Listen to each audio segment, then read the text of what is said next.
Și-a agresat fosta iubită și a atuns-o cu forța. Este isprava unui interlop din Focșani care pozează pe site-urile de socializare înarmat cu săbii și pistoale.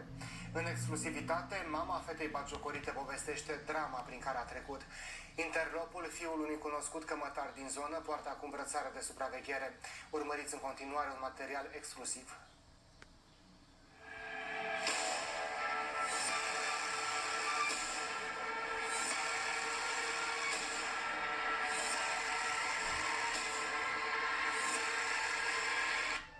S-a întâmplat o nenorocire pe un fond de gelozie nefondată. Fiica mea a fost agresată într-un mod grosolan. Un prieten de-a lui, comun de altfel, a păcălit-o, spunându-i că acest individ, fostul ei iubit, plânge și are nevoie de ea, să vină să-l calmeze. Și acolo s-a întâmplat agresiunea fizică. Lovită cu pahar, a fost strangulată, din care ea era inconștientă, i-a fost tăiat cărul. Când s-a trezit, în stare de șoc, nu venea să crede ce s-a întâmplat și merge la psiholog. Agresorul este Tudor Ușurel, fiul de cămătar. Are ordine de protecție, cu brățară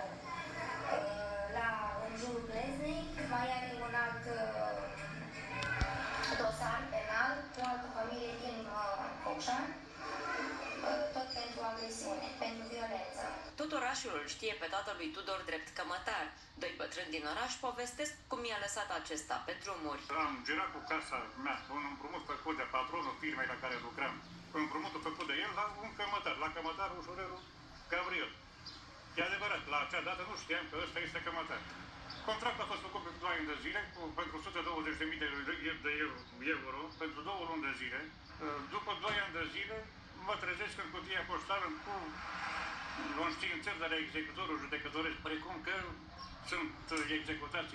Deși o mare parte din banii împrumutați au fost virați în contul indicat de cămătar, magistrații nu au considerat detaliul important. Au făcut actele de la judecarea casei, au făcut la 2 săptămâni de zile și acte prin care, deci, diferența de valoare între valoarea casei și valoarea împrumutului să nu mi mai dea mie să rămână tot în buzunarele cămătarului. Atât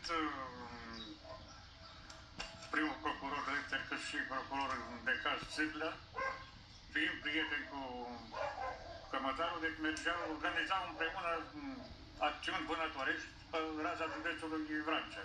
Discuția jurnaliștilor cu bărbatul acuzat de cămătărie a durat doar câteva clipe. Vă sunt din București, de la România TV. Nu poți suna în 2 minute? Sigur că da. Aștept.